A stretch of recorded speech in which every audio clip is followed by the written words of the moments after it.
The Evil Dead, man. It's wild to think a simple stepping stone could be filled with such creativity, soul, and presence. Director Sam Raimi, along with producer Robert Taper and Bruce Campbell, have said that The Evil Dead's original intent was to show the skills needed to get into the business. They liked horror being sort of their gateway in. And in they got.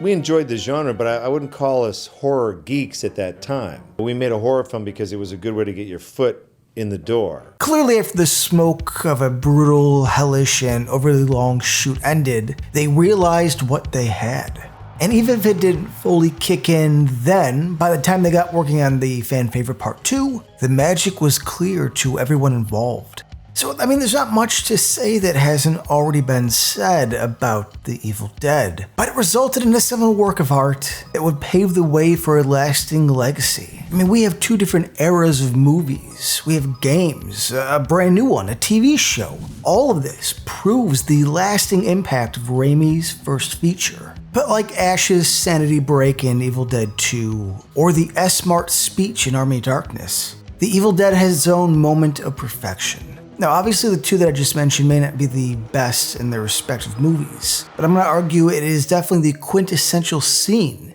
that changes the trajectory going forward in each movie. And for The Evil Dead, that scene, the infamous tree assault.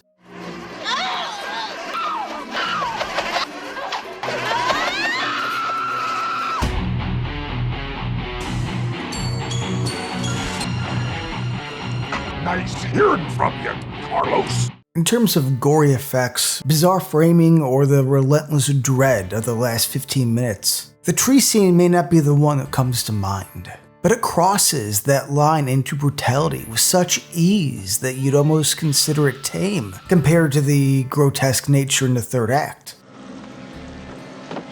But you see, that's why it's brilliant. But without any blood or gore, it hits us hard where it counts. A violation of oneself.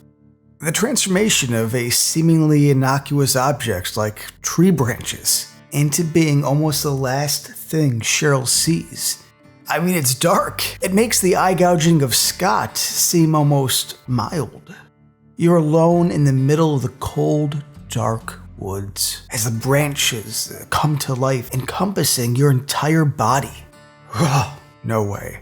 Especially since it literally holds Cheryl back before it goes in for the deep jab.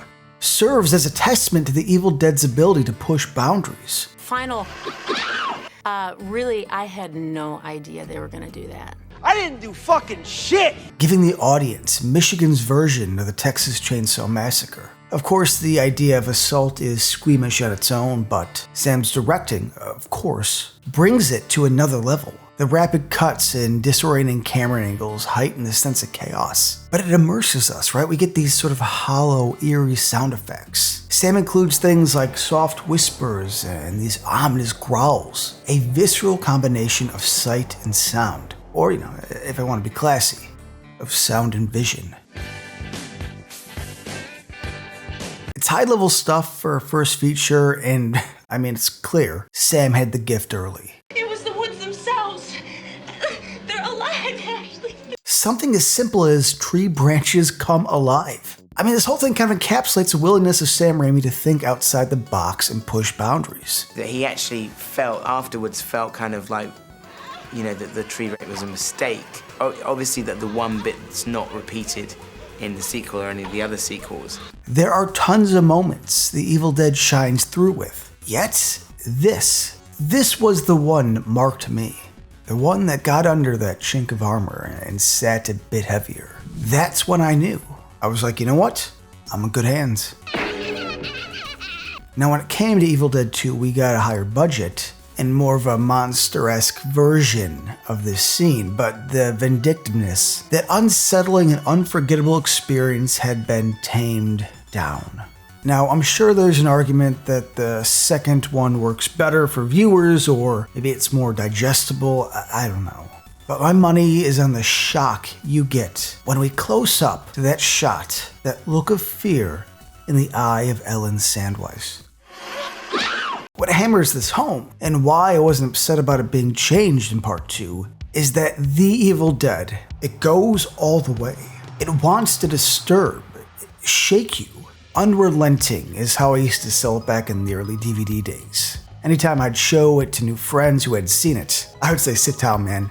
This one is unrelenting. And similar to the last act of the Texas Chainsaw Massacre, The Evil Dead has this feeling of the walls coming in. Bruce Campbell's Ash is on the brink of insanity by the end. And he's now left alone in the middle of the woods with nothing but him and the evil. Of course, only for him to die. Which, they retconned back in part 2, but for me, Evil Dead 1 will always end with the death of Ash. I'll always argue that what makes The Evil Dead a horror classic is that it succeeds because of its flaws, not despite them. The Evil Dead has the DNA of guerrilla filmmaking, elbow grease, DIY heart and soul storytelling, solidifying its place as an iconic movie in horror. But the charm of the first, the one that obviously was lost as it went along, and again, those are brilliant movies as well, but the charm of The Evil Dead is that it feels like a bunch of friends got together and make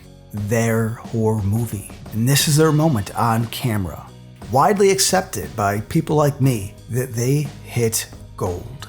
And all this came through with a small scene in the woods where we, as a collective, knew we were in capable hands.